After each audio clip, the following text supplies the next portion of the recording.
Have you ever walked out of a meeting wondering, how did that weaker idea get more support than mine? Or watch someone with less preparation, less polish, and honestly, sometimes even a weaker strategy walk out but with full alignment while your idea stalled? Look, for a long time, I couldn't figure out that dynamic, how that worked. And what I eventually realized changed not only the way I lead and prepare, but how I think about influence, communication, leadership, and human behavior altogether. Because here's the thing. Most high performers are taught how to execute. Very few are taught how power, positioning, trust, psychology, realignment actually shape decision-making inside organizations. And once you understand that, you stop walking into rooms hoping that your work speaks for itself. You start understanding how ideas actually gain momentum. So in this episode, I'm going to break down why hard work alone does not guarantee influence, why some ideas instantly gain traction while others quietly die in the room, and the leadership shifts that completely change the way I approach meetings, communication, and strategic alignment. For a long time, I really believed that hard work was the answer. Stay late, build the best deck, know your material better than anyone else, deliver it flawlessly. And I did all of it. I was disciplined, prepared, and convinced the work would speak for itself. But there was something I kept noticing that I could not explain. There were people who walked into meetings less prepared than I was and still walking out with full alignment. And I remember thinking, what am I missing? Because I was doing everything right, or at least everything I had been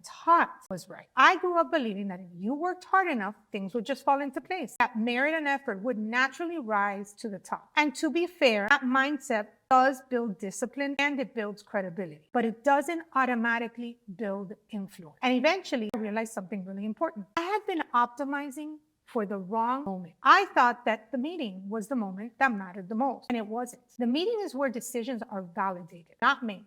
The realization changed everything for me because the people I admired weren't winning in the room,